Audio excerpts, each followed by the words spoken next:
ഇന്നു നാം കേൾക്കുവാൻ പോകുന്ന തിരുവചനം മർക്കോസ് എഴുതിയ സുവിശേഷം 8-ാം അധ്യായം 1 മുതൽ 38 വരെയുള്ള വചനങ്ങൾ.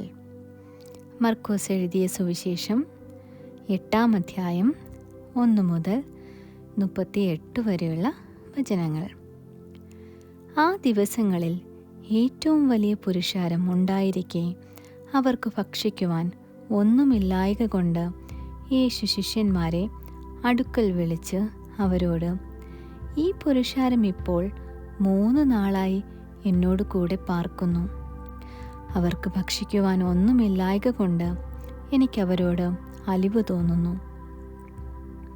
ഞാൻ അവരെ പട്ടിണിയായി വീട്ടിലേക്ക് അയച്ചാൽ അവർ വഴിയിൽ വെച്ച് തളർന്നു പോകും. അവരിൽ ചിലർ ദൂരത്തു നിന്ന് വന്നവരല്ലോ എന്ന് പറഞ്ഞു. അതിനവൻ്റെ ശിഷ്യന്മാർ, ഇവർക്കിവിടെ മരുഭൂമിയിൽ അപ്പം കൊടുത്ത് തൃപ്തി വരുത്തുവാൻ എങ്ങനെ കഴിയും എന്നുത്തരം പറഞ്ഞു. അവൻ അവരോട്, നിങ്ങളുടെ പക്കൽ എത്ര അപ്പമുണ്ട് എന്ന് ചോദിച്ചു. 7 അവർ പറഞ്ഞു. അവൻ പുരുഷാരത്തോട് നിലത്തിരിക്കുവാൻ കൽപ്പിച്ചു. പിന്നെ ആ 7 അപ്പം എടുത്ത് സ്തോത്രം ചെയ്ത് നുറുക്കി ശിഷ്യന്മാരുടെ പക്കൽ വിളമ്പുവാൻ കൊടുത്തു. അവർ പുരുഷാരത്തിനു വിളമ്പി. ചെറിയ മീനും കുറേ ഉണ്ടായിരുന്നു. അതും അവൻ അനുഗ്രഹിച്ചിട്ട് വിളമ്പുവാൻ പറഞ്ഞു. അവർ ഭക്ഷിച്ച് തൃപ്തരായി. ശേഷിച്ച കഷണങ്ങൾ 7 വട്ടി നിറച്ചെടുത്തു. ഭക്ഷിച്ചവർ ഏകദേശം 4000 പേർ ആയിരുന്നു. അവൻ അവരെ പറഞ്ഞയച്ച ഉടനെ ശിഷ്യന്മാരോടുകൂടെ പടകു കയറി ദൽമനൂഥ പ്രദേശങ്ങളിൽ എത്തി. അനന്തരം പരീശന്മാർ വന്ന് അവനെ പരീക്ഷിച്ചുകൊണ്ട് ആകാശത്തുനിന്ന് ഒരടയാളം അന്വേഷിച്ച് അവനുമായി തർക്കിച്ചു തുടങ്ങി. അവൻ ആത്മാവിൽ ഞരങ്ങി, ഈ തലമുറ അടയാളം അന്വേഷിക്കുന്നതെന്ത്? ഈ തലമുറയ്ക്ക് അടയാളം ലഭിക്കയില്ല എന്നു ഞാൻ സത്യമായി നിങ്ങളോട് പറയുന്നു എന്ന് പറഞ്ഞ് അവരെ വിട്ടു പിന്നെയും പടകു കയറി അക്കരയ്ക്കു കടന്നു. അവർ അപ്പം കൊണ്ടുപോരുവാൻ മറന്നുപോയിരുന്നു. പടകിൽ അവരുടെ പക്കൽ ഒരപ്പം മാത്രമേ ഉണ്ടായിരുന്നുള്ളൂ. അവൻ അവരോട്, നോക്കുവിൻ, പരീശന്മാരുടെ പുളിച്ച മാവും ഹെരോദാവിൻ്റെ പുളിച്ച മാവും സൂക്ഷിച്ചുകൊള്ളുവിൻ എന്നു കൽപ്പിച്ചു. നമുക്ക് അപ്പമില്ലായ്കയാൽ എന്നവർ പരസ്പരം പറഞ്ഞു.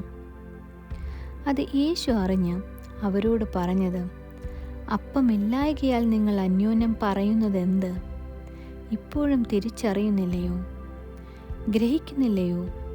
നിങ്ങളുടെ ഹൃദയം കടുത്തിരിക്കുന്നുവോ? കണ്ണുണ്ടായിട്ടും കാണുന്നില്ലയോ? ചെവി ഉണ്ടായിട്ടും കേൾക്കുന്നില്ലയോ? ഓർക്കുന്നതുമില്ലയോ?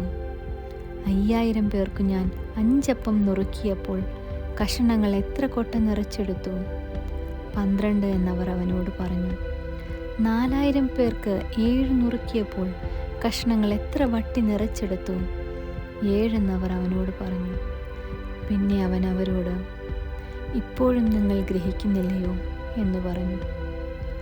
അവർ ബേത്സയിദയിൽ എത്തിയപ്പോൾ അന്ധനായ ഒരുവനെ അവൻ്റെ അടുക്കൽ കൊണ്ടുവന്ന് അവനെ തൊടണമെന്നപേക്ഷിച്ചു. അവൻ അവൻ്റെ കൈക്ക് പിടിച്ച് അവനെ ഗ്രാമത്തിന് പുറത്തു കൊണ്ടുപോയി അവൻ്റെ കണ്ണിൽ തുപ്പി അവൻ്റെ മേൽ കൈവച്ച്, നീ വല്ലതും കാണുന്നുണ്ടോ എന്ന് ചോദിച്ചു. അവൻ മേൽപോട്ട് നോക്കി, ഞാൻ മനുഷ്യരെ കാണുന്നു, അവർ നടക്കുന്നത് മരങ്ങൾ പോലെ എത്രേ കാണപ്പെടുന്നത് എന്ന് പറഞ്ഞു. പിന്നെയും അവൻ്റെ കണ്ണിന്മേൽ കൈവച്ചപ്പോൾ അവൻ സൗഖ്യം പ്രാപിച്ചു. മിഴിച്ചു നോക്കി എല്ലാം സ്പഷ്ടമായി കണ്ടു. നീ ഗ്രാമത്തിൽ കടക്കുക പോലും അരുത് എന്നവൻ പറഞ്ഞ് അവനെ വീട്ടിലേക്ക് അയച്ചു. അനന്തരം യേശു ശിഷ്യന്മാരുമായി ഫിലിപ്പോസിൻ്റെ കൈസരയ്ക്ക് അടുത്ത ഗ്രാമങ്ങളിലേക്ക് പോയി. വഴിയിൽ വച്ച് ശിഷ്യന്മാരോട്, ജനങ്ങൾ എന്നെ ആരെന്ന് പറയുന്നു എന്ന് ചോദിച്ചു. യോഹന്നാൻ സ്നാപകനെന്ന് ചിലർ, ഏലിയാവെന്ന് ചിലർ, പ്രവാചകന്മാരിൽ ഒരുത്തനെന്ന് മറ്റു ചിലർ എന്നവർ ഉത്തരം പറഞ്ഞു. അവൻ അവരോട്, എന്നാൽ നിങ്ങൾ എന്നെ ആരെന്ന് പറയുന്നു എന്ന് ചോദിച്ചതിന്, നീ ക്രിസ്തുവാകുന്നു എന്ന് പത്രോസ് ഉത്തരം പറഞ്ഞു. പിന്നെ തന്നെക്കുറിച്ച് ആരോടും പറയരുതെന്ന് അവൻ അവരോട് ഖണ്ഡിതമായി പറഞ്ഞു. മനുഷ്യപുത്രൻ പലതും സഹിക്കുകയും മൂപ്പന്മാരും മഹാപുരോഹിതന്മാരും ശാസ്ത്രിമാരും അവനെ തള്ളിക്കളഞ്ഞ് കൊല്ലുകയും 3 നാൾ കഴിഞ്ഞിട്ട് അവൻ ഉയർത്തെഴുന്നേൽക്കുകയും വേണമെന്ന് അവരെ ഉപദേശിച്ചു തുടങ്ങി. അവൻ ഈ വാക്കു തുറന്നു പറഞ്ഞു. അപ്പോൾ പത്രോസ് അവനെ വേറിട്ട് കൊണ്ടുപോയി ശാസിച്ചു തുടങ്ങി. അവനു തിരിഞ്ഞു നോക്കി ശിഷ്യന്മാരെ കണ്ടിട്ട് പത്രോസിനെ ശാസിച്ചു, സാത്താനെ, എന്നെ വിട്ടുപോ, നീ ദൈവത്തിൻ്റേതല്ല മനുഷ്യരുടേതത്രേ കരുതുന്നത് എന്ന് പറഞ്ഞു. പിന്നെ അവൻ പുരുഷാരത്തെയും തൻ്റെ ശിഷ്യന്മാരെയും അരികെ വിളിച്ച് അവരോട് പറഞ്ഞത്, ഒരുവൻ എന്നെ അനുഗമിക്കുവാൻ ഇച്ഛിച്ചാൽ അവൻ തന്നെത്താൻ ത്യജിച്ച് തൻ്റെ ക്രൂശ് എടുത്തുകൊണ്ട് എന്നെ അനുഗമിക്കട്ടെ. ആരെങ്കിലും തൻ്റെ ജീവനെ രക്ഷിപ്പാൻ ഇച്ഛിച്ചാൽ അതിനെ കളയും. ആരെങ്കിലും എൻ്റെയും സുവിശേഷത്തിൻ്റെയും നിമിത്തം തൻ്റെ ജീവനെ കളഞ്ഞാൽ അതിനെ രക്ഷിക്കും. ഒരു മനുഷ്യൻ സർവ്വലോകവും നേടുകയും തൻ്റെ ആത്മാവിനെ നഷ്ടമാക്കുകയും ചെയ്താൽ അവൻ എന്ത് പ്രയോജനം? അല്ല, തൻ്റെ ആത്മാവിനു വേണ്ടി മനുഷ്യൻ എന്തൊരു മറുവില കൊടുക്കും?